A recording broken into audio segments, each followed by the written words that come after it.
और जैसे वो घर पहुंचती है और जैसे ही पैट्रिक को वहां निढाल खून से लथपथ पड़ा हुआ देखती है, वो तुरंत चिल्लाना शुरू कर देती है।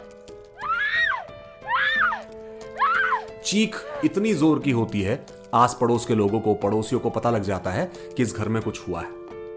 वो तुरंत भागकर खुद ही पुलिस को फोन करती है।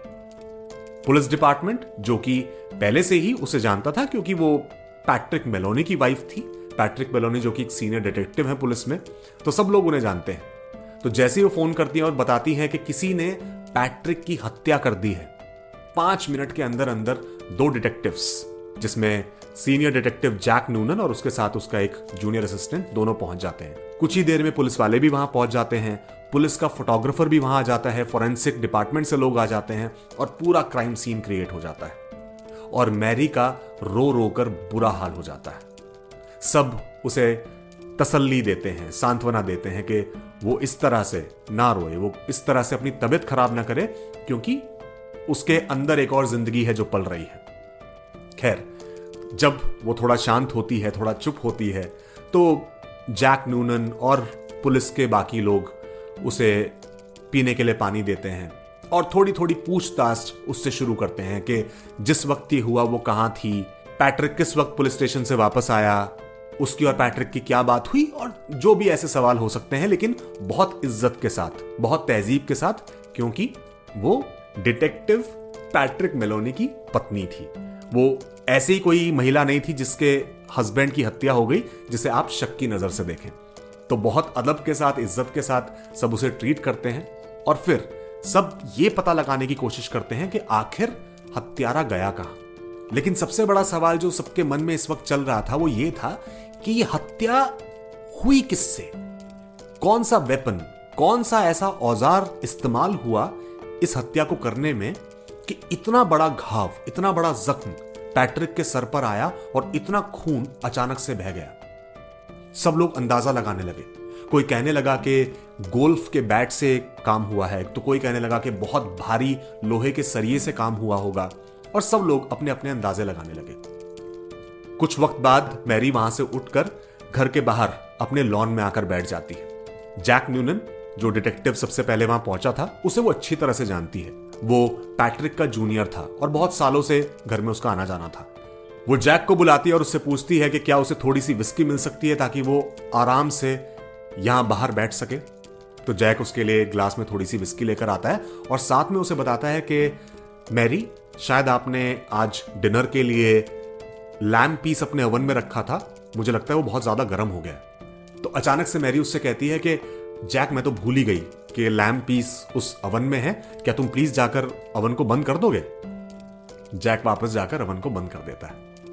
तो पुलिस के फोटोग्राफर्स अपनी तस्वीरें ले रहे होते हैं, फोरेंसिक डिपार्टमेंट के लोग अपने क्लूज, अपने फिंगरप्रिंट्स, इधर उधर के निशान इकट्ठे कर रहे होते हैं, पुलिस वाले अपना काम कर रहे होते हैं, और इसी बीच वहां मैरी चलकर आती है और सबसे कहती है कि मैं जानती हूं आप सब कितने दुखी हैं, क्योंकि पैट्रिक आपके साथी थे, मेरे पति थे, मेरे तो जीवन साथी थे, लेकिन मैं देख रही हूं आप इतने समय से यहां पर हैं और इन्वेस्टिगेशन चल रही है और मुझे लगता नहीं कि आप आने वाले कुछ घंटों में भी यहां से फ्री हो पाएंगे, तो आप लोग कुछ खा क्यों नहीं लेते।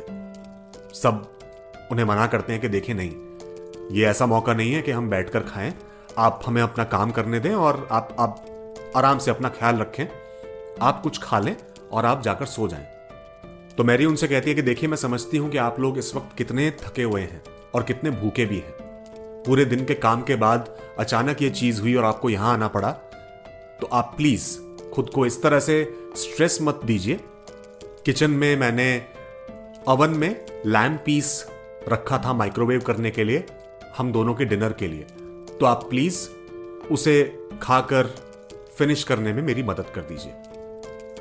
सब लोग पहले मना करते हैं, नानुकुर करते हैं, लेकिन फिर सब समझ जाते हैं अगर हमने इसे नहीं खाया तो ये वेस्ट हो जाएगा और इस तरह से खाना वेस्ट करना अच्छी बात नहीं है। तो जैक नूनन, बाकी डिटेक्टिव्स, पुलिस के लोग किचन में जाते हैं, अपनी अपनी प्लेट्स उठाते हैं, उस लैम्ब पीस को ओवन से बाहर निकालते हैं जो अब अच्छी तरह से माइक्रोवेव हो चुका था, उसे कट करते हैं, एक दूसरे की प्लेट्स में सर्व करते हैं और खाना शुरू कर देते हैं।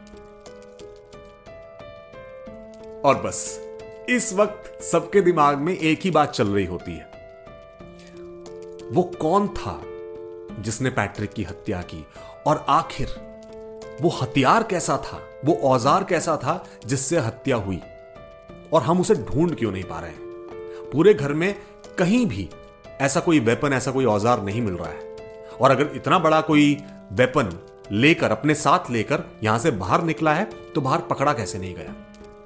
ये बातें करते हुए, ये सब सोचते हुए वो उस लैम्प पीस को खाते रहते हैं और धीरे धीरे खत्म कर देते हैं। और बाहर बैठी मैरी अपने आप में मुस्कुराकर आसमान देखती हुई बस ये सोच रही होती है कि कितनी खूबसूरती से आज पुलिस ने उसे उसका क्राइम वेपन खत्म कर देने में मदद की।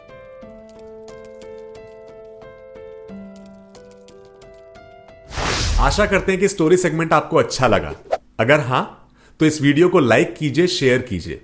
पूरी कहानी देखने के लिए नीचे डिस्क्रिप्शन में दिए गए लिंक पर क्लिक कीजिए और हमारे चैनल को सब्सक्राइब करना ना भूलें। जल्द मिलेंगे एक नई कहानी के साथ। तब तक के लिए नमस्कार।